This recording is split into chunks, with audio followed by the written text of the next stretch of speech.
A través de un estudio médico, un grupo de especialistas intenta explicar el padecimiento al que fue sometido Jesucristo antes de morir en el madero. Castigo deshonroso que asignaban los romanos a los peores criminales y que Jesús aceptó como expiación para todos nosotros. Con 33 años de edad, Jesús sufrió el castigo más cruel y abominable, ocasionándole una muerte lenta y extremadamente dolorosa, padeciendo al menos unas 18 horas.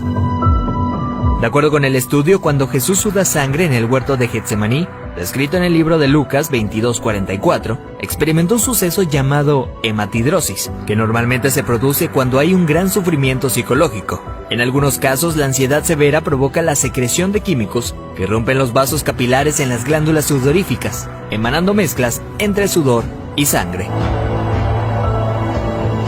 La madrugada en la que Jesús fue arrestado, ya debilitado por lo que le habría sucedido en el huerto, fue llevado ante Sanedrín y Caifás, el sumo sacerdote. Fue golpeado por los soldados, quienes le pusieron una venda en los ojos para burlarse de él, le escupían y le abofeteaban. Para este entonces, a raíz de los golpes, ya su rostro empezaba a hacerse irreconocible debido a la hinchazón.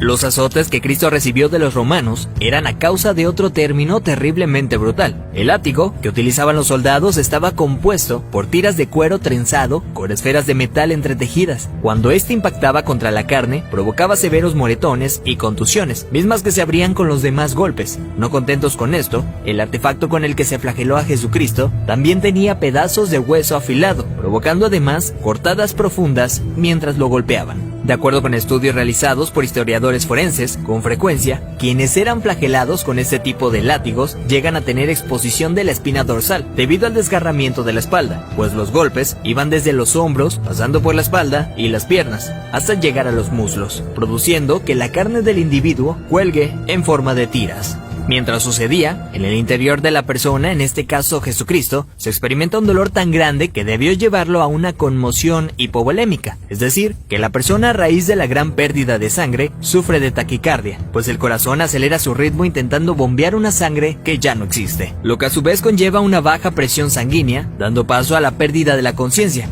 Al mismo tiempo, los riñones dejan de producir orina para mantener el volumen restante. Las personas empiezan a sentir una sed intensa, como reacción del cuerpo para intentar reponer la sangre perdida. Para este entonces, Jesús estaba tan débil que caminar debió ser extremadamente difícil. Aún así, tuvo que cargar el pesado madero de aproximadamente 75 kilogramos hacia el lugar de su ejecución. Durante el trayecto, nuestro Señor fue humillado, escupido, despreciado por la multitud hasta que se desplomó. Evento que sirvió para que un soldado romano le diera la orden a Simón que llevara el madero un tiempo por él.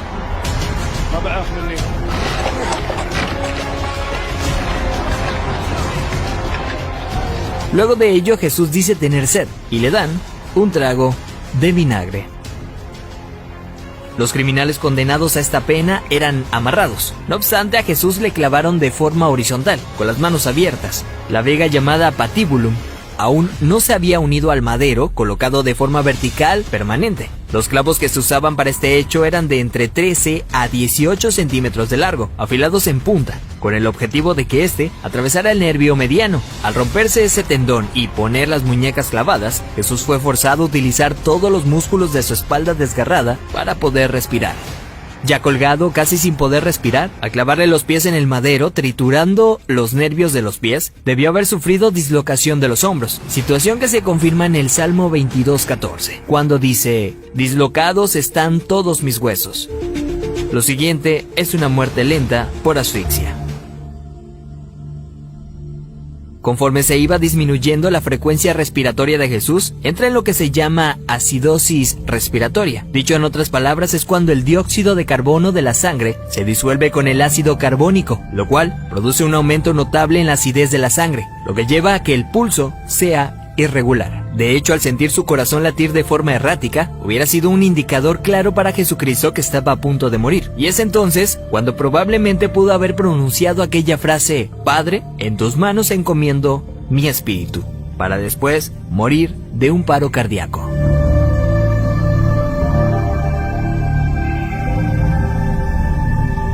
A diferencia de otros crucificados, los huesos de Jesús no fueron quebrados. Esto lo hacían para evitar que las personas que pasaban por esto subieran las piernas hacia arriba y con estas se ayudaran para poder respirar. Así, la muerte era rápida en cuestión de unos minutos. Sin embargo, Jesús no pasó por esto, y se sabe porque en registros romanos, allá 2 años después, soldados describen el hecho, confirmando lo que ya estaba predicho en el Antiguo Testamento acerca del Mesías, donde se menciona que ningún hueso será quebrado. Salmos 34:20. Según dichos registros, un soldado romano clavó en Jesús una lanza en el costado derecho para confirmar su deceso. La lanza penetró el corazón, por tanto cuando sacó la lanza, del orificio salió un fluido claro como el agua, seguido de un gran volumen de sangre, tal como lo describe el apóstol Juan en su Evangelio, testigo presencial de los hechos.